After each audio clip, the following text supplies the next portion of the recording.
Hello everyone, the first trailer of A Quiet Place, Day 1 has been released, and this movie is scheduled for June 28, 2024 release date.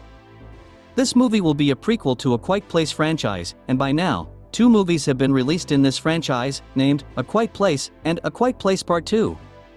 Today we are gonna find all the hidden details and some mistakes in both of these movies, so if you don't want to miss anything, watch the video till last. Now without wasting any more time, let's start the video.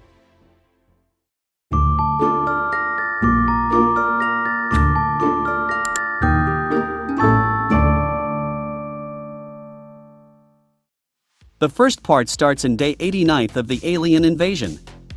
The movie starts with Larkin's shop in some place in USA. We see a lot of posters of missing people outside the shop. It implies that many people are still alive who are still searching their family members and relatives. But the thing which doesn't make sense is, the alien creatures hunts every source of sound, and even printing of paper makes sound, even papers make sound. So how can people print and paste those posters here without making any sound? Another thing we can see is an old peace poster with USA flag in between other posters, while this movie is also literally about maintaining peace and silence in order to survive. Then, we see Abbott family in this shop. There is a detail in this scene, that in this shop, we see almost all racks of groceries are empty, because people took things from here whatever they needed, but the detail here is you can see all the racks of chips and snacks are completely filled because no one took even single packet of chips and snacks as it can make loud sound. Even the handling of these packets can make loud sound, that's why no one touched them. And same applies to deos and sprays also, as no one took them from here for the same reason. Meanwhile, the youngest son in the family, Beau Abbott, brings a toy space shuttle with batteries placed in it. His father Lee takes the toy carefully from him and remove batteries and tell him not to keep it because it can make loud sound. Here is a little mistake in the scene. When Lee removes the batteries from the toy space shuttle, he sets them down apart from each other. Yet when Beau goes to pick them up, they are arranged next to each other, but as we know, he still picks it up and get killed by alien creature when he switches on the toy. Later in the movie we see Lee in the basement with several cuttings of newspapers on the wall. One of them says, "Meteorite hits Mexico with force of nuclear bomb," which tells us about the origin of this apocalypse. Also, we can see another newspaper with the news, churches, mosques and temples flood with people, the world turns to a higher power to grasp the unfathomable. This tells us about the religious perspective of the people in this matter. We also see religious perspective in the movie as these creatures are also called angels of death, and dark angels indestructible, by some newspapers. We get to know that Lee does research on the sightings of these creatures in the basement.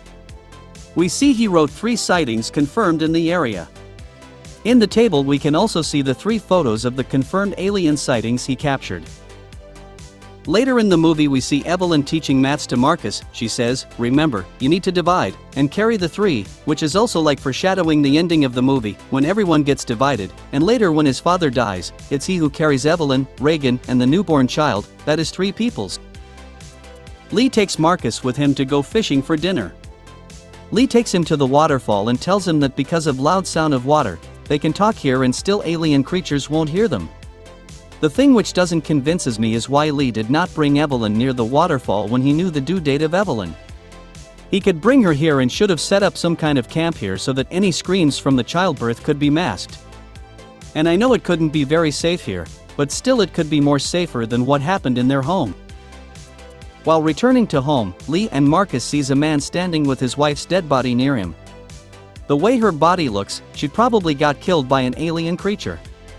What we can notice is that Lee already knows that the man is gonna scream, but he does not run because it could make sound and creature can listen. That's why he waits for the man to scream, and when he screams, then Lee runs away taking Marcus with him. Later in the movie we see Regan and Marcus in the car, who got attacked by alien creature, and to save them, Lee sacrifices himself by screaming. There are 2 mistakes in the scene. First thing is Lee did not needed to scream to distract the creature. He could have just thrown any object far away whose sound could have successfully distracted the creature, as the creatures cannot see, they can only hear sounds. Another mistake is we see the creatures struggling to reach the kids in the car. But it could not tear up the thin car roof.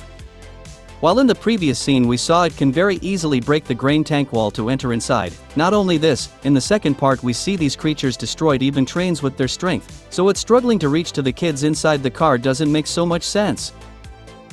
In the starting of the movie, we see Lee wearing a red sweater, while in the ending of the movie we see Evelyn wearing the same red sweater, which in a way denotes that Evelyn has taken place of Lee in the family. When Evelyn takes kids to the basement, we see Regan hesitating to come down for once, because her father always stopped and denied her from coming down to the basement. In the basement, Evelyn and Regan mourns for Lee's death, but then we see the light in the table starts flickering, and in the whole movie we can notice that the presence of these alien creatures makes lights flicker. And of course they finds the weakness of alien creatures using the device Lee made for Regan, and they kills one creature. And the first part ends with a lot of creatures coming to them hearing the sound of the gun. Now, A Quiet Place Part 2 movie starts with day 1, which is the day when the alien invasion started. We see the same place where the first part started, and there is a detail in the scene.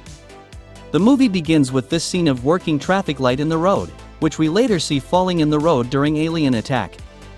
Also, in A Quiet Place Part 1, the movie starts in day 89, in which we see the same traffic light broken down on the road in the very first scene. We see Lee enters in the Larkin's shop, which we already saw in Part 1. We can notice that there is a bell attached in the door of the shop which rings whenever someone enters or leaves the shop, and for the same reason if you see the first part or later in the second part, you can notice that the door of this shop is now permanently open, so that if anyone enters or leaves the shop, it won't make bell ring and call the alien creatures. In the next scene, we see Lee picks up just 4 oranges, while in the next scene we see him holding packet full of oranges, which is no doubt a mistake in the movie. There is a similarity between the beginning of the two movies in this scene that the first part starts with Evelyn picking up medicines from the same store, and the bottle of pills she picks up are orange in color, and in this movie Lee picks up literally oranges from the same store. While they go through the racks, we see the same toy space shuttle which caused, or we can say will cause, the death of his youngest son Beau. When Lee leaves the shop and walks towards the ground, he passes through a shop called Brody's Pizzeria, which we later see that it is also the sponsor of the baseball team in which his son is playing. We can see Brody's Pizzeria written on the back of t-shirt of Marcus.